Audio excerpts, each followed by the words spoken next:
Hey, what's up guys, Aarava here, and welcome back to the episode of my F1 2019 career mode with episode number 31 today for the Austrian Grand Prix in Season 2. If you guys did miss the previous one, the French Grand Prix, then be sure to go check that one out before you see this one. But following the French GP and Canada on a roll here now, maybe the Mercedes dominance has ended, we'll have to see. But we come into this weekend then with three major upgrades, not actually majors, one ultimate upgrade on the drag reduction, one minor on front downforce, and one minor on engine power. And that's always going to mean I'm very confident we can maybe continue to hold up this record. Now we've got 2 races in a row of Hamilton and Mercedes not winning. You can see we jump back up to second place now in the R&D chart after McLaren was second last race, but they didn't really show up there. But we're now second on paper, just ahead of McLaren. Renault have also made amazing strides. The Lucas Weber effect has been a madness. Renault have gone from last place to 4th place on the R&D chart in the matter of just over a third of the race season. They're ahead of Red Bull and Ferrari now,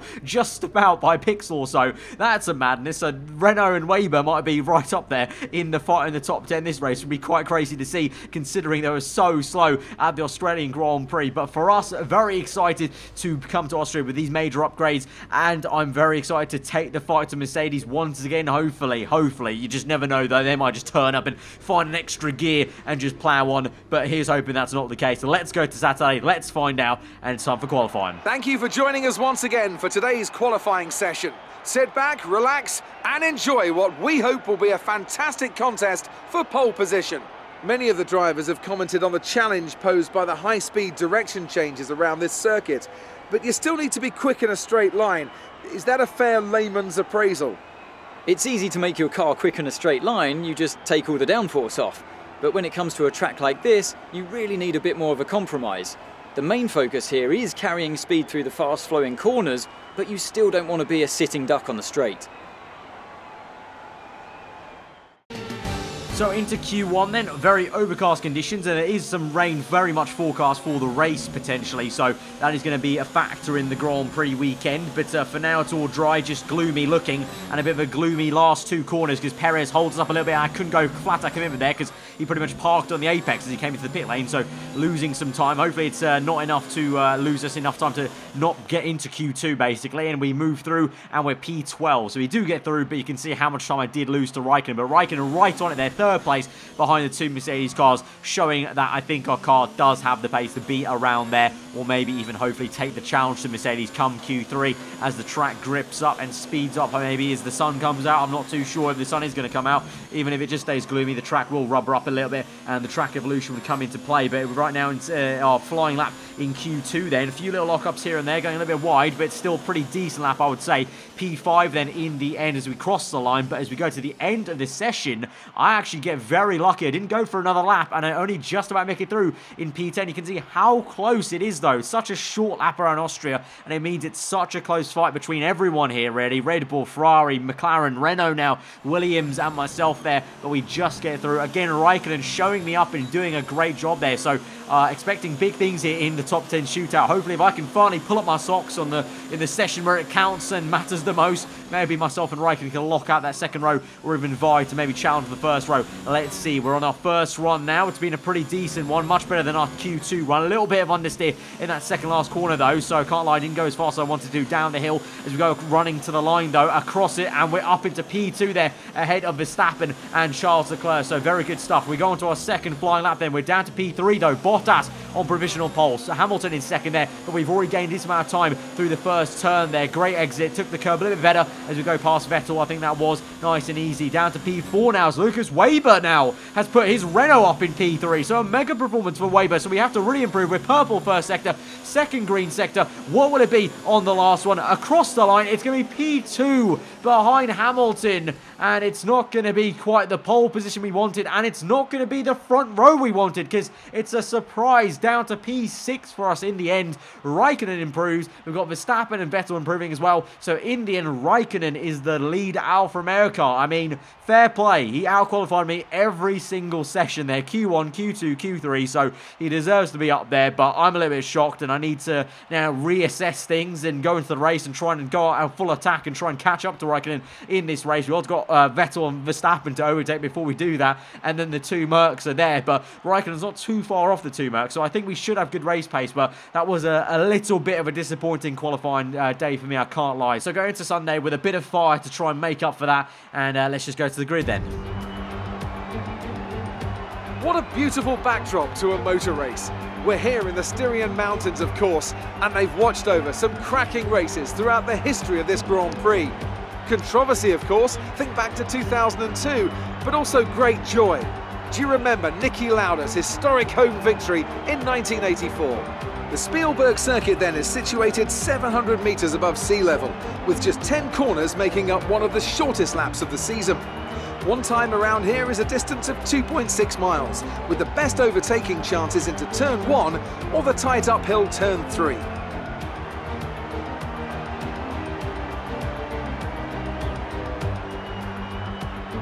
Anthony Davidson is here once again for today's Grand Prix. Let's talk about the engineer. That was a great podium in the last race, so can they keep that momentum going this weekend? There are never any guarantees in this business, but certainly the performance last time out would have boosted their confidence coming into this one.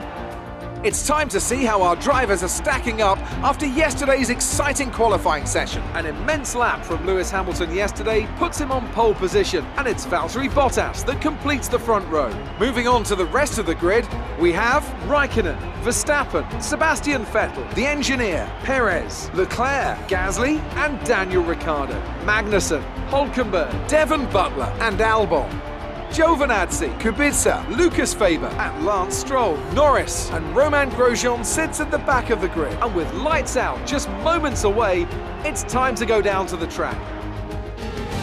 Alright, so here we go then on the grid, a little bit further down than I wanted to, but it just means we have to work that much harder, and we're ready to go basically to try and fight up the grid. You can see there is some rain forecast there. It's going to be a one-stop on the strategy screen as well, whereas last year it was a definite two-stop on the strategy screen, so you can see how the tyre wear has developed as we went on from Season 1 to Season 2. So we start on the soft compound we qualified on in Q2 to a set of mediums, and then I'm sure at some point the rain will factor in. When exactly, we don't know. We'll cross that bridge, I guess, when we get to it. But here we go then to 5 red lights to the Austrian Grand Prix here at the Red Bull Ring. Bar lights are out and we're underway from P6 on the grid, and it's a slow start for us there compared to Sergio Perez, who's on or outside there. Vettel calmly into turn 1 in P5 unfazed. You've got Raikkonen, who I think went down the outside there and tried to get Bottas, didn't quite work out. But as we run up the hill then to the end of sector 1, Raikkonen in the slipstream, there he goes. Bottas goes defensive to the inside, so Raikkonen is trying to get P2 in this Grand Prix from P3 in the grid. We're still there behind Vettel. We've got maybe a great exit to maybe try and have a pop at Sebastian Vettel. Where are we going to go? Vettel's going to stick to the middle. We're going to go to the outside then. May not be the best place to make an overtake, but we're going to have to go for it on the long way round on the right, and Vettel squeezes out completely there. So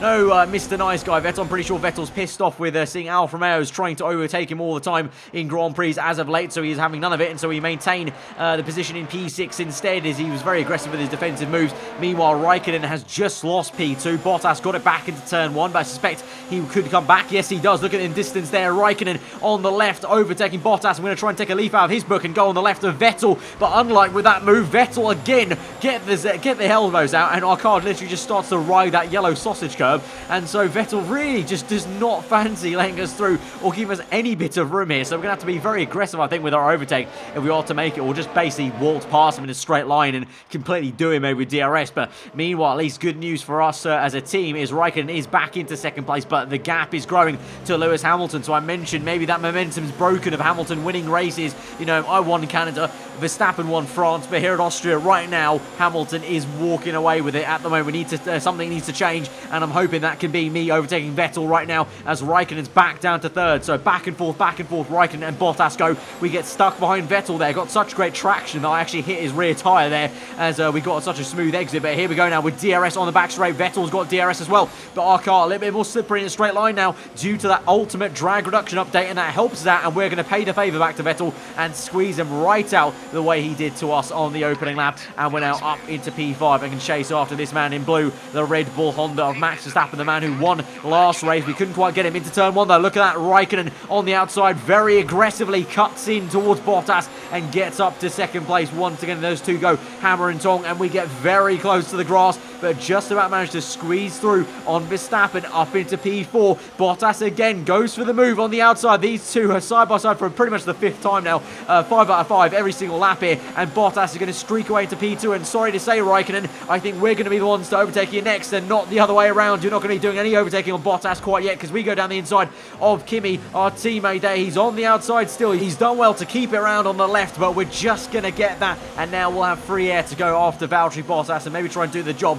Raikkonen could not completely finish off and overtake Bottas and actually have that be the end all. And so with that, we move on to lap number 7, sizing on Bottas, then DRS open, overtake mode engaged, down to high though, because now we've got the overspeed to try and make the move to the inside here of the right-hander, the end of sector 1. Bottas with a bit of a lock-up though, and as he did well to jockey for position initially in the brake zone, we're going to get that, and we're up into P2, cutting across, DRS open for the second bite of the cherry, but look at Raikkonen lurking around there. He's got the toe off Bottas, going to make a dive to the inside, and we've gone a little bit deep there, locked up a little bit subtly on the right tyre, and that's taken us wide on the curb and allowed Raikkonen to come back through, and now we've been flustered a little bit there. We've gone wide again on the next left-hander. We're losing all sense of grip. I feel like the tyre carcass temperature has just shot up a little bit there, maybe with the tyre just kind of rubbing a little bit on the surface and just sliding across as we went deep into that right-hander initially, and so lost some time to Bottas, and Verstappen even tries to get around the outside of us. We do some defensive work with him on the double right-hander as we end the lap, and thankfully we won't lose another race position, and now we need to try and recompose ourselves to re-overtake Valtteri Bottas and also get onto the back of our teammate Raikkonen, who's up in P2 ironically now. So I kind of inadvertently helped him out there, but that's just kind of my bad with the mistake going too deep on that right-hander before. So now back again in the same area where we overtook Bottas previously. Can we do it again, but this time make it fully stick on him on the inside again as we cut through? It's really fine margins though, because Bottas has got a great toe off Raikkonen and has DRS this time, which is the difference here. But we have DRS as well. We know the car is going to be a little bit more slippery, I think, in a straight line. Overtake mode engaged. We don't have too much ERS though to play around with, so I need to get this done and then save some ERS to try and get onto the back of Raikkonen. But we get it done. Going to scrub off the speed, go wide on purpose, and cut across and squeeze him out for P3. And now we chase after Kimi. We're now on lap number 10. We have saved some ERS out. We're in high mode. Raikkonen with a bit of a lock-up on the front left, so we're going to get a great exit and a bit of a switchback essentially from the left to the right-hand side of the circuit. DRS open, overtake mode again engaged. Not even using rich mix though at this stage, so we're saving some good amount of fuel, to be fair, as well, whilst we do all this overtaking fighting. So that's very good news for us maybe late on in the race, but we're finally back up into P2 and we won't lose it straight away. And now we push on and try and get away from Raikkonen. But on lap 11, literally the next lap, I already look at the tyres and think, you know what, I fancy an early pit stop here. We probably still have 2-3 laps to go to the default pit stop with schedule, but I think the tyres are wearing out. I can kind of feel them on the rear end, and I may as well try and get some clean air maybe and get away from this fighting between Raikkonen and Bottas, because if I get held up too much in that fighting, I've got no chance to try and chase after Hamilton. I still have him in my sights, and the undercut has been pretty powerful around Austria and the last few races as well in general. So let's just see how this goes. In theory, if I can get some good clean air, push hard, and hopefully if Hamilton has the same tyre wear that I was getting at the end of that lap for the next 2-3 laps, I could really gain quite a bit there, because I lost a good half second, I think that was, on my previous lap time, my previous best. So if Hamilton can lose a bit more per lap like that for 2-3 laps that he'll go on for, I could be in the money here, because he was only about 6 seconds ahead of us, which it sounds like a lot, but actually in theory that can be cut down quite a fair bit in 2-3 laps of my good pace on these fresh mediums and his slow pace on the worn softs. So here we go now out of the pit lane in P18 or lap 12. We go for the double pass on Butler and Norris. We have to make this stick, and Norris with a bad mistake there. Lock up on the front right tyre. Probably saw me coming, got a bit flustered perhaps, and so up into P16 and one foul swoop. That is exactly what we needed, and this might exactly be what we need now as we catch up to this train of Giovinazzi. Although this train does look a little bit daunting, we haven't caught up to Gio as much as I wanted to there off that exit of the corner. But here we go now, DRS engaged, down the inside we go, and also on Lance Stroll. Yes, we make it. What a little late move that was.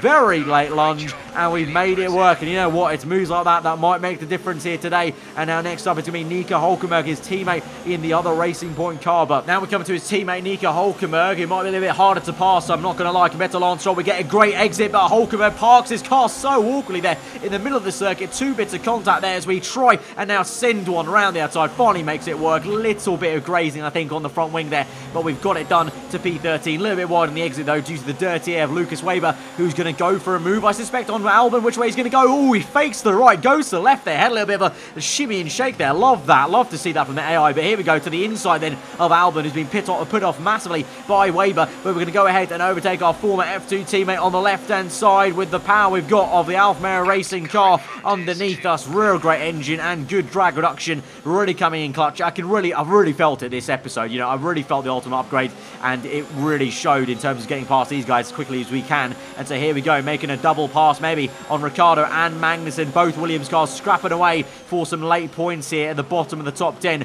But we're going to spoil the party up into P7 now. And now we've got buckets of clean air ahead of us to push on as we move on to lap number 16. We set the fast lap of the Grand Prix and we come through into turn 1. And Hamilton has only pit now. So Hamilton had 5 laps of more soft tyre running in that race. And I said my tyres, they felt worn enough on that lap. So if you think about it, like I said, in theory, if he had worn tyres like I did for 5 more laps, that's a lot of seconds you're going to lose there in the Grand Prix. And what you know, he's lost all of them and he's lost his lead in this race pretty much, because we're fighting right now for a net P1. It might be P2 on the road, but it's going to be net P1. And here we go with DRS. We've got to make it count right now. If we don't overtake him now, we might lose our chance later on to defend the position. So there we go. Had to make it work. Jockey for position down the hill. I thought he might have had some great traction around the outside, but his cold tyres just couldn't see him through there. And so we're up into P2. It will eventually be P1 though, as Bottas finally pits, and he's going to come out just ahead of Raikkonen,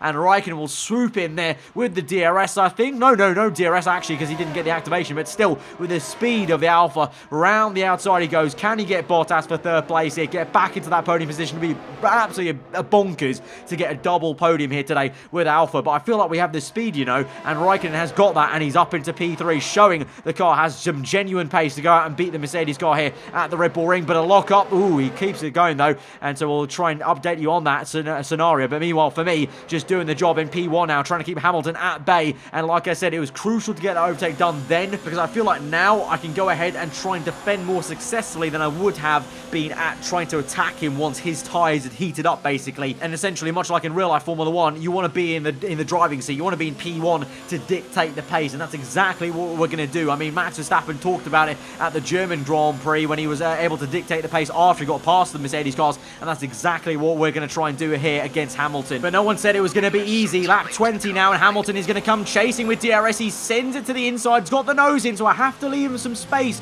and so he went wide and lost some speed on the exit, and so he's still very much there, right up our gearbox. He's going to pull to the left-hand side with DRS again popping open for him up the hill, and so we're behind Hamilton. We're down to 2nd. He's got the race lead, but we get back to the racing line, cut in nice and tight at the apex, hit him a little bit on the gearbox. That's how much of a good exit I got, actually, off that corner again, like with Vettel on lap 1. And so we open DRS now, and we go for another move on the right-hand side down this back straight, and this time it's actually a little bit easier as I get way more overspeed that time, and we're back up into 1st place. You can see a purple lap time for me, fast up the Grand Prix so far, so I have been pushing, trying to keep him at bay, so he's been keeping me very honest here, but right now it's working out. Lap 24, and the rain is starting to come down, and now we start to tiptoe a little bit. You can see a little bit of lack of traction there on the exit, and so it's just going to be a case of trying not to make a mistake and bottle this as we try and, one, defend against Hamilton, and also try and keep this through until we have to make our pit stop, which will be right about now, lap 24. It's been raining since lap 21, and only on lap 24 now has it got worse to the point where it's time for the intermediate. So there were a few laps there which you haven't seen,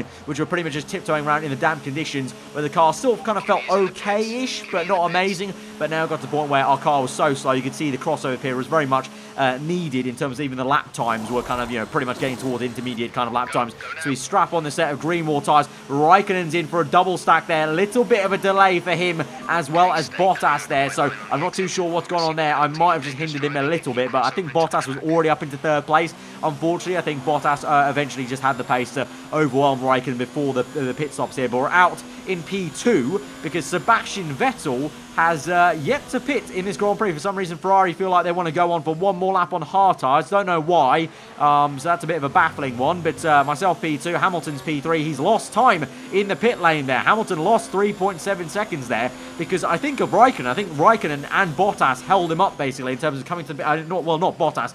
Raikkonen then just must have literally held him up. So, I may have hindered Kimi, but he's done me a solid there at holding Hamilton up. And now we go around the outside of Vettel and get up into first place on track legitly, so which is always nice to do. And so now we've got 11 laps to go and survive in this German GP. We move on to lap number 30 then, and we're still ahead of Hamilton by a few seconds there, and we're just doing enough, chipping away using the high and overtake mode on the straights and going down the order, try and save some ERS in the corners where we can, making sure we just don't make any kind of mistakes. So you can see it's still oversteering a little bit here and there, but just need to keep on going, keep on fighting, and the pace was pretty decent there, and the gap pretty much remained the same, about 3 seconds. It was brought down to about 1.5 by the last lap of the Grand Prix, so Hamilton tried to find some pace at the very end there, but in the end it was enough for us as we go through the last two corners then, just taking it nice and casually, and we're going to come through. I can't believe I'm saying this actually, but it's absolutely amazing to say our second win of the season and our second win with Alfa Romeo Racing here.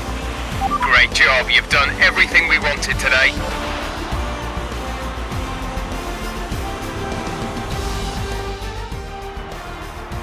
Brilliant stuff from Alfa Romeo today. What a superb victory. Tell me, Ant, how did they manage to achieve this win? Well, tyre management probably played quite a large role in the outcome of this one. As ever, it's not just about speed, it's all about maintaining that speed consistently over a stint, over a race distance. So being able to keep up the lap times while still being smooth on the controls and gentle on the tyres, that's really where the race was won today. So here they come now, out onto the podium. It's thrilling to see this team go toe-to-toe with the best teams in the sport and come out on top. What a superb victory from the Alfa Romeo team.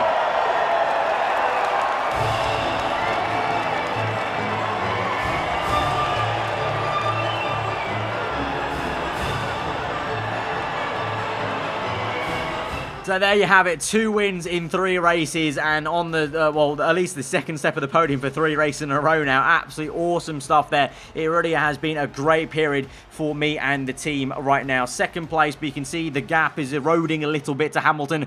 I don't know. It's too early to call. It's way too early to call, but, if you look at the table now, if there's anyone that's going to take a challenge to Hamilton for the title this year, it's going to be me. But he's so far ahead, and he had so many wins.